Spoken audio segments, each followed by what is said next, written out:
Now, workers are giving up millions of days in holidays, with few being paid in return for the leave they lose. A survey found half of employees didn't take all their annual leave last year. 1 in 5 said they were too busy to take time off.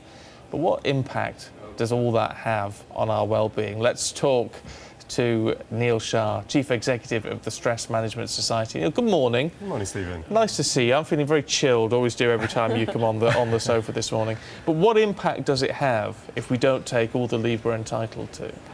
This is actually of great concern, and there are many reasons people are not taking their leave. Number one, we're putting ourselves under more and more pressure. We need to seem to be there, the one that's actually pushing ourselves harder on. And also there's an impact that a lot of managers are making it difficult for their employees to take time off. Now, ultimately, you've got a 100-metre sprinter that's running a 100-metre race. If they're trying to run at that pace and intensity for extended periods of time, eventually they're going to get to the point where they're going to bow and buckle. And more people are getting to the point where they are bowing and buckling and often collapsing under excessive pressure.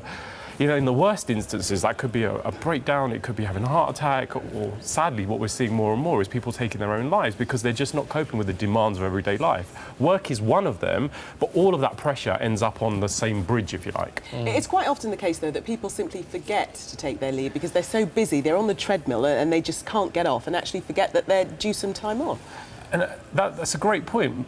When you're swimming in a fast-moving river, sometimes actually getting yourself out of the river to kind of see where you are is the hardest thing to do. And the more time you spend in the river, the more you get dragged along with the current. And I think this is where it's so important that we are getting the rest and recovery time, not just when we're taking our annual leave, but even on a day-to-day basis. Most people, from the moment they wake up to the moment they switch off, you know, are working, they're on, they're plugged into their digital technology. And this is where, you know, having a bit of downtime where you're not lying on the beach checking your BlackBerry, but you actually are having some rest and recovery time, having some time away so you can refocus yourself, re-energize, and when you come back after your break, you're ready to go again. I have to say I'm very guilty of this. Easier said than done. I mean, any downtime that I have, I do feel quite guilty because I think, oh, there's something else that I should be doing. It's known as the fear of missing out.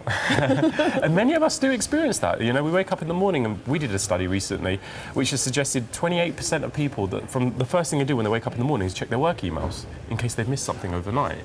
Now, you know, if something did come in overnight, it'll be there at 9 o'clock after you've had your breakfast and got into work. And there's, you know, it's that pressure we're putting under ourselves, which I think is taking many people to that point where they are buckling under excessive pressure. But presumably, bosses should be actively encouraging their workers to take the leave that they are due because they'll get better productivity out of them as a result. Absolutely. It's a false economy. Yeah, we think, OK, we'll get our employees to work harder and not take their leave so we'll get more out of them. Well, you're not.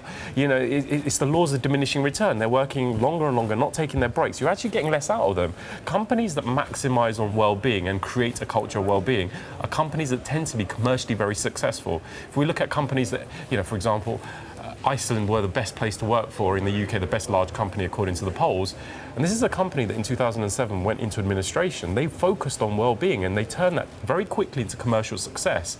Ensuring that people are looking after themselves and looking after each other translates into commercial success. And anyone that's thinking we just, you know, flog our people harder, actually you're going to get less out of them. Just a quick tweet from Rob, who says this morning, stop whinging about annual leave, try being self-employed.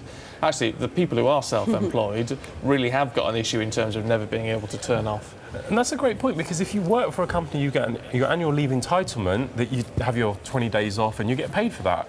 Many self-employed people, when you take annual leave, you don't earn a wage. You lose your revenue and your income, which I appreciate, obviously adds to the pressure. But once again, you're going to face the same challenge. If you're not having the rest and recovery time, you know, what knock-on impact is it going to have on your business? How is that going to affect your health? Are you going to be more susceptible to illness? People that are stressed and don't get rest tend to be more susceptible to illness. When the cold and flus come around, they're the ones that are most likely to come down with it first. There you go, Rob. Try and get a break if you can in all of this. I know it's difficult. I know it is very difficult. I've been self-employed too, and you sometimes feel obliged to work every single day. Neil, thank you. Always Wonderful. good to get your thoughts on that this one. I'm going to check my annual leave. Yeah, let's chill out now. Try and book a holiday. Lovely stuff.